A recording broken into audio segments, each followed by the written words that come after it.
Quem conhece o Android Things aqui, já ouviu falar? Não? Quem é da área de engenharia ou tecnologia? Levanta a mão aí para ver. Quem é da área de humanas? Ninguém? Quem gosta de tecnologia, levanta a mão aí. Então, hoje a gente vai falar um pouquinho sobre Android Things, né? Develop. E aí eu vou me apresentar aqui um pouquinho falando sobre mim, né? Meus contatos. Atualmente sou gerente de projetos, na área de projetos. Minha formação, eu sou engenheiro eletricista. Eu tenho especialização na área de projetos e atualmente faço mestrado na área de sistemas e produtos.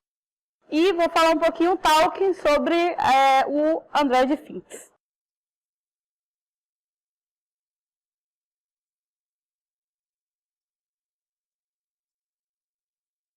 Quem pegou a palestra do semana passada, vou fazer um pouquinho a introdução da semana passada, da palestra que eu fiz lá em Salvador, falando um pouquinho sobre o que é a internet das coisas, para depois eu falar um pouco sobre como desenvolver e quais são as plataformas para a gente desenvolver a internet das coisas, né? E aí ele fala, hoje estamos nesse futuro, internet das coisas, tudo conectado.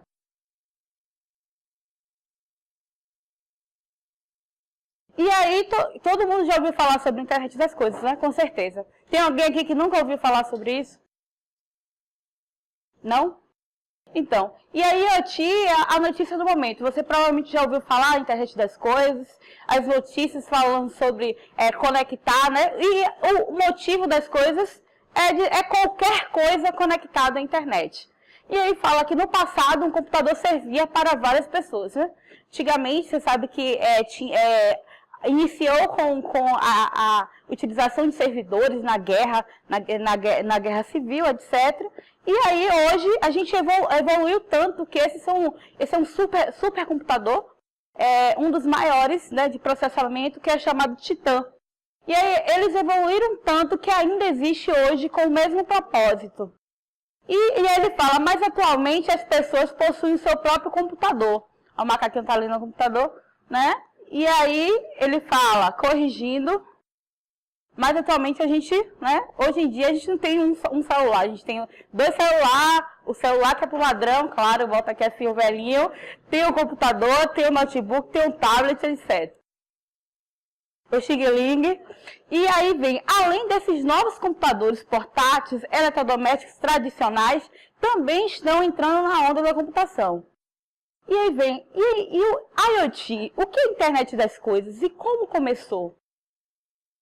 E aí tudo surgiu desse cara carequinha bonitinho, chamado Mark Wise, e aí ele deu a definição de computação ubíqua, que ou seja, a computação presente e disfarçada no meio. E aí ele fala que as tecnologias mais profundas são aquelas que desaparecem, que tecem no tecido da vida cotidiana, até que eles são indistinguíveis a partir deles.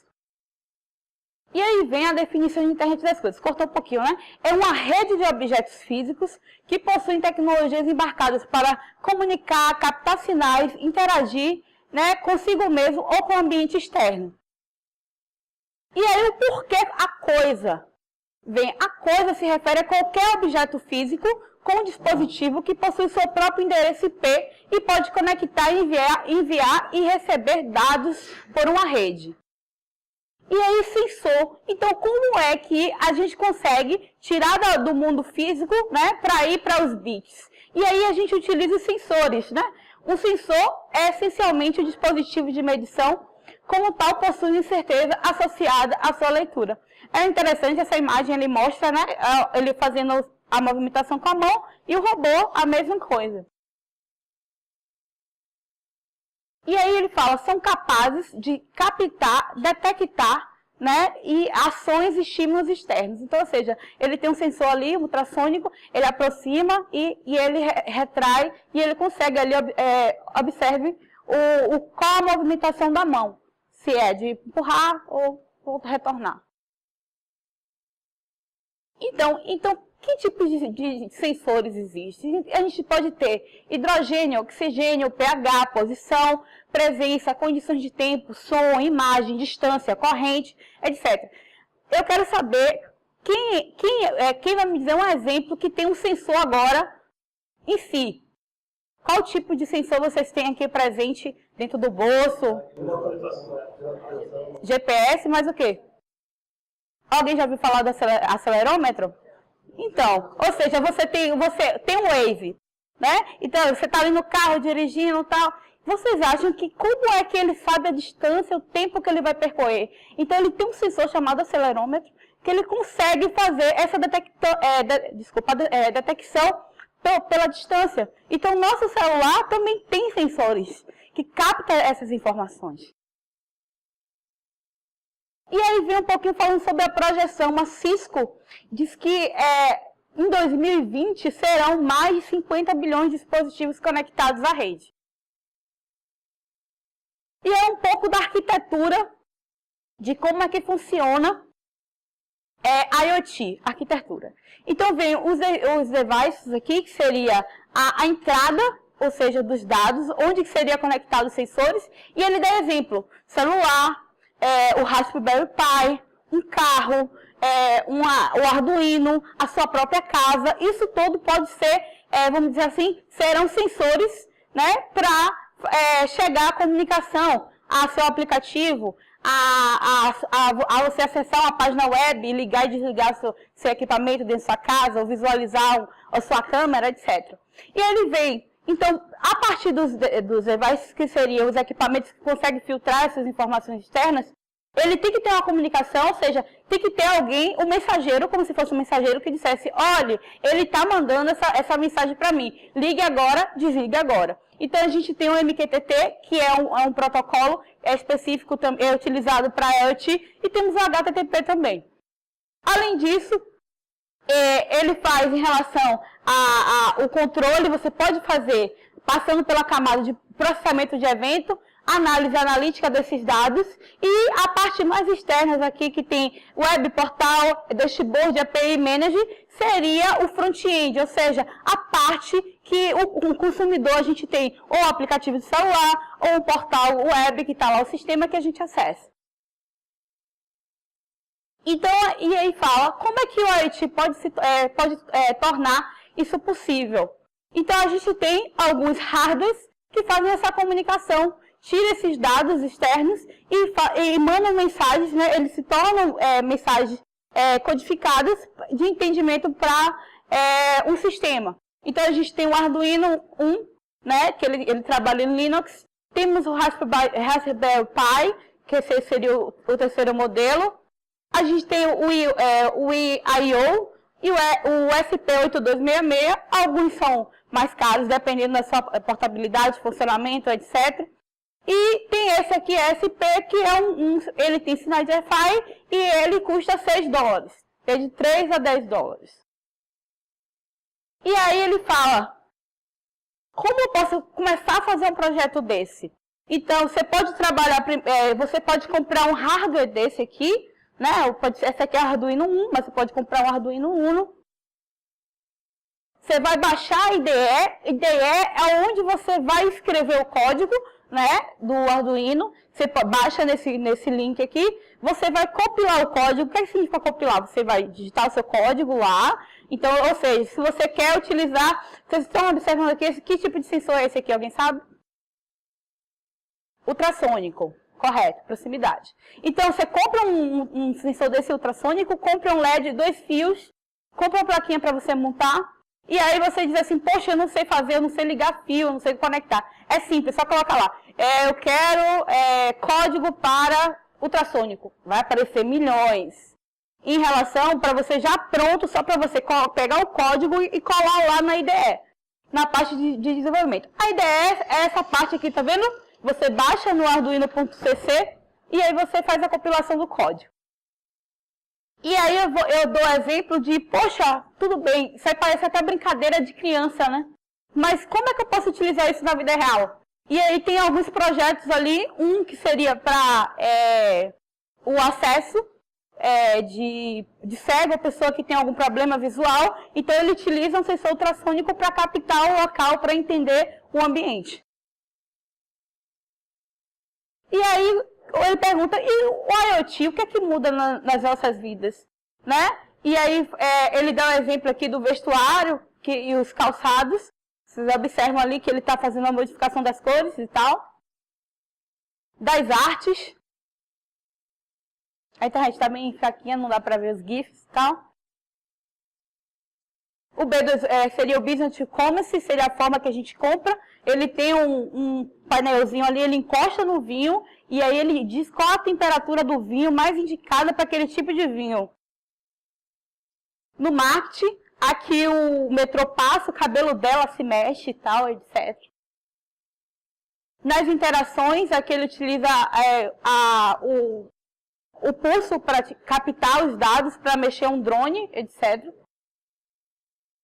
Na alimentação, ele tem um aplicativo, ou seja, de celular, ele chega próximo da melancia, aperta, e ele diz se a melancia está boa ou não, se ela está madurinha. Você não precisa vir lá e bater na melancia, a gente não precisa mais disso. Só encostou, ele já disse se a melancia está boa ou não. É interessante que ele mostra a melancia no gráfico. Aí. Ah, que legal, pegou. E aí ele mostra se a melancia está boa ou não. Na medicina, a gente vê vários exemplos em relação a próteses, etc. E nas relações humanas. Então, o IoT muda tudo. Com isso, eu vou iniciar a palestra de hoje mesmo. Isso só foi um pouco de introdução, falando o que era... Não, vou começar agora, vou tentar ser rápida. Falando um pouco sobre nossa apresentação, porque você tinha que entender o que era. E aqui esse gráfico, ele fala um pouco sobre a utilização do Android e por que o Android Things. Ele diz que em 2009 a porcentagem era quase zero das pessoas que utilizavam Android. Em 2016, apontou que os usuários nacionais e internacionais chegam a 85% de usuários. Então, é interessante você fazer uma aplicação IoT para Android. E pensando nisso, a Google, né, ele criou um projeto Brilho, que foi na verdade, ele iniciou em 2005, deixa eu dar uma passadinha aqui. Ele foi anunciado na Google I.O. em 2015, né? Nunca foi lançado oficialmente. E aí, a partir desse projeto, foi amadurecer o Android Things, ou seja, seria o desenvolvimento para aplicativos mobiles para IoT, especificamente. E aí ele fala um pouco sobre que o Android Things, ele iniciou, foi em dezembro de 2016, né? E aí, ele é uma extensão da API da IoT. A gente conhece os aplicativos mobiles, baixa no Google Play, ok? Então, existe uma plataforma chamada Android Studio, que é do Google, e que é especificamente para aplicações e desenvolvimento de jogos interativos e tal. E aí, nesse mesmo pensamento, eles desenvolveram uma aplicação que é somente para IoT, que é chamada Android Things. E aí ele explica um pouquinho sobre a arquitetura e a diferença em relação ao Android Things e o Android Studio. E aqui ele fala, ele tem, aqui seria o bootloader, que ele na parte de quando você inicia o aparelho, ele reestrutura tudo o que ele utiliza. Depois aqui vem o cérebro vamos dizer assim, do processador, de tudo aquilo que ele precisa rodar. E aqui o Hard Abstract Layer, o AIO, ele na verdade, ele capta as informações, por exemplo, quando você liga seu celular e liga a câmera, né? O AIO, ele faz esse processo, ou seja, ele busca a biblioteca lá da biblioteca específica do hardware, e aí ele conecta. Então, ou seja, são bibliotecas específicas que, quando você executa, ele vai lá e capta. Tem o Native Service, que seriam as programações nativas, que seriam C, e entre outras linguagens de APIs, só que ele chama de nativo por causa da utilização. O runtime, que seria quando ele precisa desenvolver algo de baixo nível, ele consegue fazer isso, e não seria compilar, na verdade, ele faz a persistência da aplicação que você quer. Então, ou seja, essa aqui seria uma aplicação normal de Android. A aplicação Things, ele não chega a esses níveis aqui. Ou seja, ele tem ali, inicia o processo, ele utiliza ali o cérebro, que seria o funcionamento do software, e ele conecta diretamente aonde é a função do hardware. Então, ou seja, as informações são muito rápidas. E aí, ele, em vez de utilizar todo esse processo aqui, ele utiliza de outros processos, ou seja, APIs que já estão prontas do Android, e além de funcionalidades do Google, que seja, ou seja, aqui para inicialização e aqui para APIs que já prontas. E-mail, notificações, etc. Tudo que você precisa, você capta desses dados. Pronto. E aí fala, aplicativo para dispositivos integrados traz o desenvolvimento próximo aos periféricos de hardware, drives como telefones e tablets. Então, ou seja, o processamento do Android Things, ele é mais rápido, ele é reduzido, ele não chega às camadas mais externas. E aí fala um pouquinho sobre a biblioteca, né? Ele fala um pouquinho sobre o periférico, o I/O, que I/O é input, output, né? Entradas e saídas entradas e saídas, e deixa seu aplicativo comunicar com sensores e atuadores utilizando o protocolo padrão da indústria, né? Interface, como o GPO, o PHM, o I2C, o SPI e a UART. Aqui tem um pouquinho do exemplo, deixa eu só passar aqui, de como é que essas bibliotecas vocês utilizam, né? Por exemplo, a I2C, que você pode utilizar para uma aplicação para painel de LED, aqueles painelzinhos que mostram e tal, etc. Você pode utilizar um I2C, a SPI, que seriam as portas normais, e a UART seria a Synchron, que vem da Universal Synchrony, receptor e transmissor. E aí ele fala um pouquinho sobre o suporte dessas bibliotecas, que são específicas para o IoT. Né? Os drives dos usuários estendem os serviços da estrutura do Android existente. Então, ou seja, ele faz uma extensão daquilo que é utilizado no Android Studio e permite que os aplicativos injetem eventos de hardware na estrutura que outras aplicações podem acessar usando APIs padrões de Android. E aí ele fala o que o Android Things não faz, né? Ele não inclui o padrão do aplicativo de sistemas e provedores de conteúdo, e ele fala que é para evitar essas APIs, que são calendários, documentos, ou seja, ele chama isso na documentação de aplicações simples. Então, ou seja, ele quer uma aplicação voltada para a IoT. E aí ele fala um pouquinho sobre a experiência do usuário. O Android Things suporta interfaces gráficas de usuário usando o mesmo kit de ferramentas, ou seja, a mesma forma que você faria uma aplicação de interface do usuário disponível para aplicativo tradicional. E aí ele fala, no modo gráfico, a janela do aplicativo ocupa a parte da tela, né, do display completo. E aí ele fala que o Android Things não inclui status bar, a navegação de botões, dados, aplicações e controle, etc. E ele fala, para iniciar a utilização da programação do Android, ele fala que você tem que ter um filtro, que ele utiliza o Category Default e o IoT Lace. Ou seja, você precisa colocar no seu código principal para você rodar essa atividade, que seria o filtro de intenção. Melhor seria a aplicação aqui. Então, ou seja, ele pede para você declarar essas informações aqui do filtro, e tem mais alguma coisa, deixa eu ver que está aqui no próximo slide. Tá. Então, aqui seria quais são as aplicações que ele suporta o Android Things. E ele fala que as APIs que ele pode filtrar, utilizar, etc., seria o Cache, o Drive, o Firebase, o Analytics, e o Fit e tal, e ao lado seriam as aplicações que ele não suporta. As permissões e notificações seria declarar as permissões que você precisa no arquivo, todas as permissões normais e perigosas declaradas no manifestos, e as notificações, né, como não há nenhuma barra de status, nenhuma sombra de janela, as notificações não são suportadas.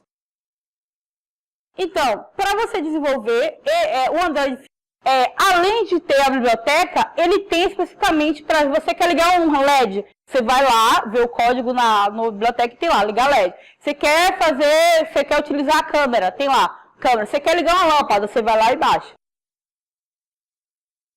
Aqui é um exemplo, então, como funcionar, né? Como conectar o hardware, né? Ou seja, seria um específico. E aí fala um pouco sobre a interação dos periféricos e a integração dos periféricos.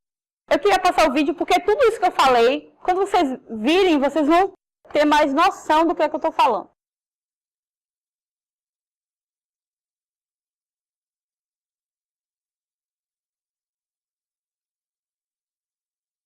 Ó.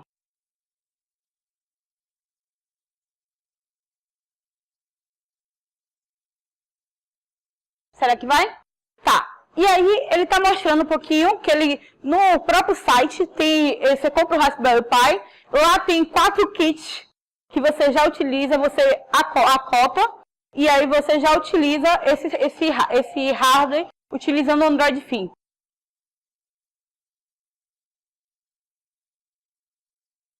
Aí ele vai mostrando aqui o site, tá? Esse site aqui, Android Things.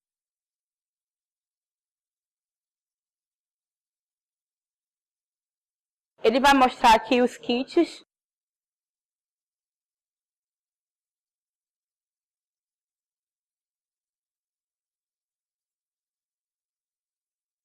A integração das plataformas.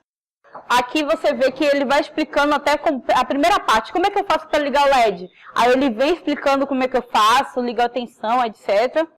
Mostra aqui as placas que ele faz integração Android Things, faz com o sistema. Embaixo tem 4 kits que vocês já podem comprar para utilizar já.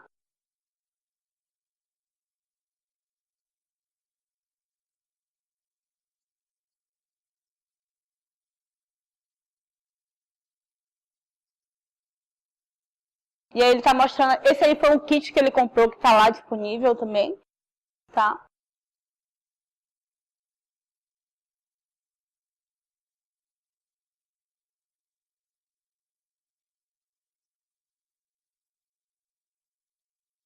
Olha lá, especificamente, ó, para Android Things. Aqui são os kits.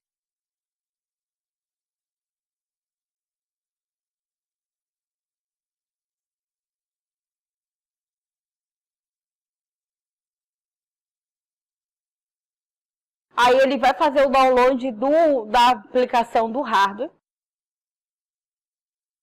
Não, ele está baixando o Android Studio, que é onde a gente vai rodar. Inicialmente, quem já fez a aplicação para mobile aqui, utiliza o Android Studio. Então, utilizando o Android Studio, é o mesmo programa, você só vai baixar, vai importar a biblioteca do Android Things e utilizar. Aqui ele está fazendo a instalação do Android Things. Next, que ele está falando. Essa parte, para quem já desenvolve em Android, conhece.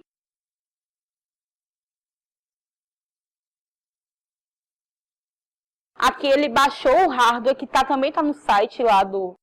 E aí ele já faz a integração, ele já ligou no RASP. E aí essa seria a tela de inicialização do processo.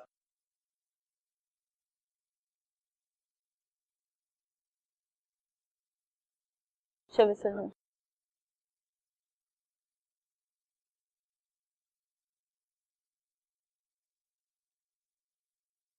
Pronto. Ele conectou. Essa aqui seria a IDE do Android Studio. Ele utiliza aqui as instâncias, que eu falei um pouco sobre as instâncias do Android Things. Chama a biblioteca do Android Things. E aí conecta o hardware. E aí ele já faz ali Na verdade, nesse caso, ele utilizou o RASP. Raspberry Pi. Enfim. Ai, meu Deus, onde é que eu tô agora? Tá. Então, o link também tá aqui, tá? Do vídeo, para vocês verem um vídeo inteiro. Tem vários vídeos falando como fazer, como instalar, etc.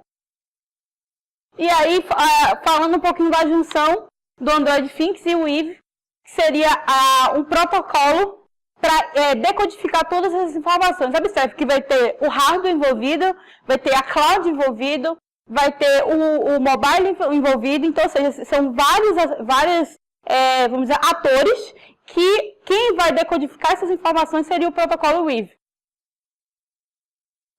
O Weave, deixa eu voltar aqui a imagem, ele pode ser usado com o Android Things, mas ele também pode ser usado com qualquer outro dispositivo ou sistema desenvolvido para a Internet of Things. Aqui eu falo um pouquinho sobre ele, né? Aqui fala um pouquinho das informações, ou seja, eu quero eu vou bater uma foto. Então eu faço aqui uma análise para a câmera, então, ou seja, eu quero que o meu telefone entenda que eu quero tirar foto, então ele faz um looking para o celular e a biblioteca entenda também que ele tem que bater uma foto. Então, ou seja, todo esse processo ele é decodificado pelo Weave. E eu sei que eu falei muito. Essa foi a apresentação sobre Android Things Develop. Espero que vocês tenham gostado. Meus contatos, o acesso à palestra também, se vocês quiserem acessar, slide.com/tuane.deck.8, ali, tirem foto. E foi isso, gente. Eu espero que vocês tenham gostado.